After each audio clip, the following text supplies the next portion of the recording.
that game.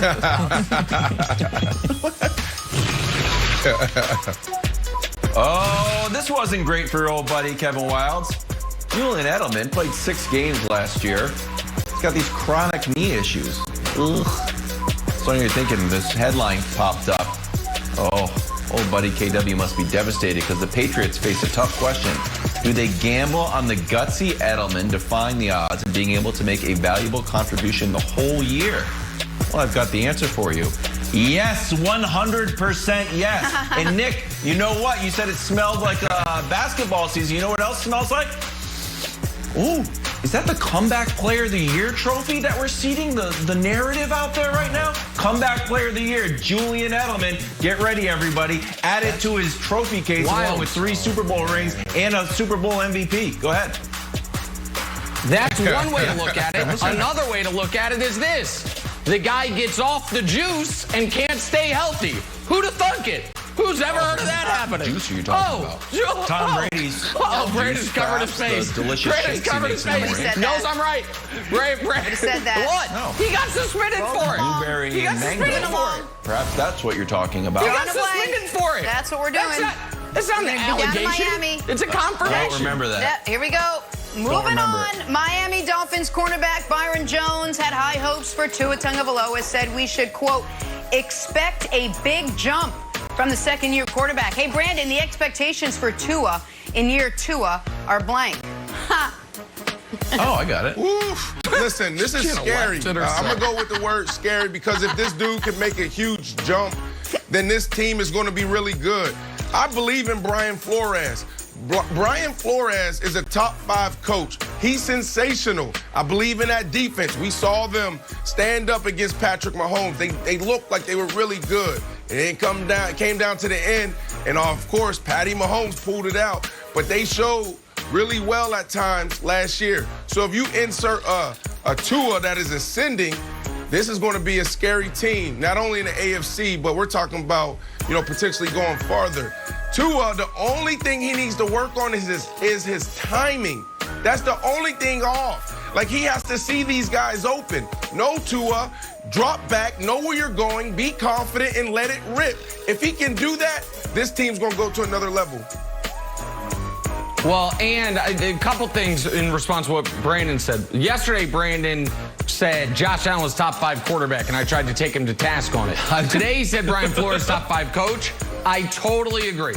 I 100% agree with Brandon. I think Flores has done a marvelous job down in Miami. The other thing that's interesting for Tua in Miami this year is, remember, they traded from 3 to 12, but then back up to 6. Why did they want to get back up to 6? I think they want to guarantee they can either get him Jamar Chase or Kyle Pitts.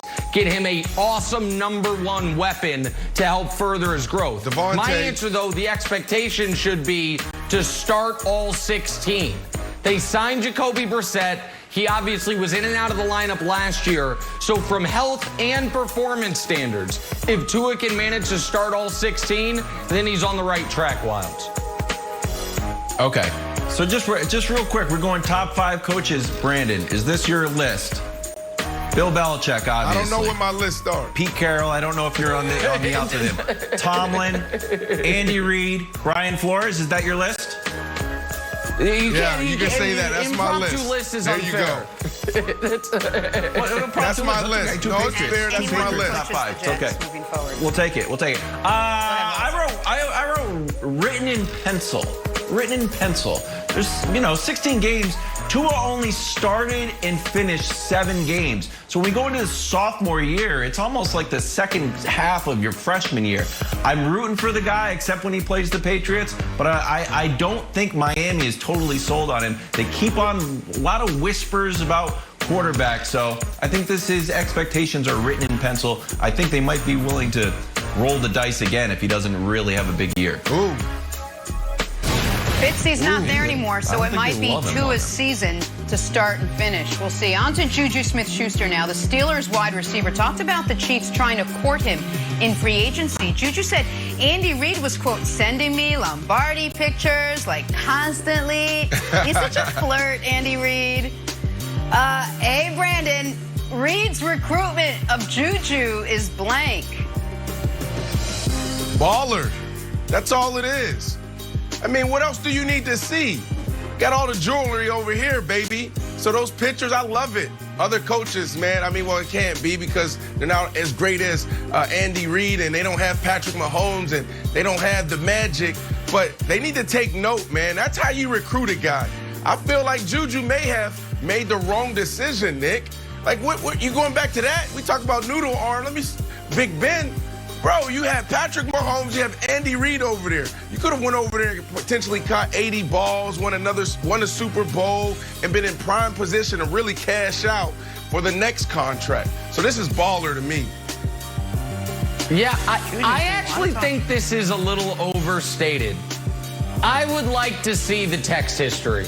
I'm going to set the over-under on photos of the Lombardi Trophy. Andy actually sent Juju. I'm going to set the over-under, Jenna, at 1.5, and I'm going to take the under. Totally agree. I think he sent him one picture of a Lombardi Trophy, and Juju's out here doing what he does best, which is doing too much. So I just think it's slightly overstated by TikTok superstar Juju Smith-Schuster. And by the way, it has taken 3.5 years, but I have finally delivered a take that Jenna Wolf 100% co-signs. Who knew it would be this one? But Jenna Wolf finally on my side on a take. Took a while, Wilds, but we got there. Nick. It's my take. Yeah, I mean, I think this is a serious story, and my answer was bewildering. I don't know if the league office should look into this, but the fact that Andy Reid is trying to get Juju to go to the Tampa Bay Bucks, current owners of the Lombardi Trophy, I think it's something that it's unprecedented that the coach from one team is recruiting a player to go to another team, because certainly the Lombardi Trophy is not Andy Reid's to sort of text out. That belongs to the Bucks. So, Nick, I think it's something the league office should look into. I don't know if Andy Reid's going to be your coach next year. Probably have some discipline come down. I like Wilds embracing his Bucks fandom. All year he tried to be like, oh, I don't root for Tampa. I don't care. I'm a Patriot. And now he's just fully embracing it. They win one Super Bowl and he's fully embracing his Bucks fandom. It's embarrassing. Wilds, it's embarrassing. Embarrassing. We're all going to embrace our Mets fandom right now. You guys catch this yesterday. Crazy finish in the Marlins-Mets game. Michael Conforto leaning his elbow into the pitch, which was a strike, by the way, called a walk-off hit by pitch, and the Mets won. The home plate umpire admitting to blowing the call later. This is so on brand for the Mets. They'll take it, too. They all ran onto the field. They're like, quick, celebrate quickly. Brandon, Conforto leaning into a hit by pitch for a walk-off win was blank. Just sports. There's a line in sports.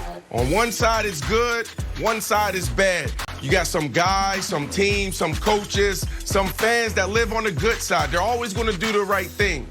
And then you got some guys, some teams, some coaches, some fans, some organization that's going to live on this side, the bad side. And then some people teeter-tot. They go back and forth.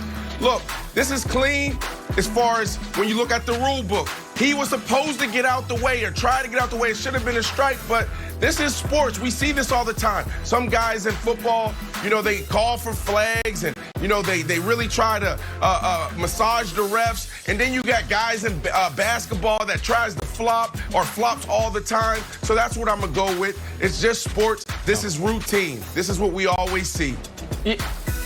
Yeah, and by the way, the Marlins should have obviously immediately filed a protest, and they actually might have won it. They might have had to resume this game later in the season or today, where it was, bases loaded, 1 out. But my answer is, this is a preamble, because we know a lot about baseball's unwritten rules. Can't stare down a home run. Pitchers can celebrate strikeouts, but hitters cannot celebrate big hits. We know all these stupid don't run to first base even when you don't need to, all these stupid unwritten rules. Here's another one. You do this, one of your teammates is getting hit in the ribs with a 98-mile-an-hour fastball, and everyone is going to be okay with it. So this is a preamble to what's coming today. Today there is going to be, I would bet, at least 2 bench clearing incidents between these two teams, and everyone's just going to say, well, that's what happens. Michael Conforto put his elbow out over the plate, and that's what happens. So it's a preamble to what's coming today. Oh, see, I disagree. I would go the other way, Nick. If that was the plan, if I was the leadoff hitter for the Mets, I'd lean right in again and get hit. Like, oh, you try to hit me? I'm trying to get hit. It's like when you don't take an umbrella out into the rain, so I want to get wet. Can't get me. Okay, I'm going to say karmic. Because don't forget, Conforto had a ball bounce between his legs earlier this week. One of the weirdest plays. So it's not like the guy can't dodge a pitch. He should have gotten hit by that. The baseball god said, you know what? We owe you one. Why don't you lean in and win the game? But before we go, Brandon, I still want to know, if this was you, if you were up at bat and you saw a chance to win the game by leaning in, would you do it? No, I wouldn't do it. I'm on the other side of the line. I'm on the good side. I'm gonna stay on the good side. Not winning? Oh, the good side. Get out of here. I'm gonna stay on the good side. Also, by the way, I think there is something, and by the way, the game between these two teams tomorrow, not today, my mistake. But I think there is something to be said for leaning into it to help your team out if you're not wearing the body armor. You wear the body armor and you remove all the risk to yourself. So I feel like it's kind of having it both ways.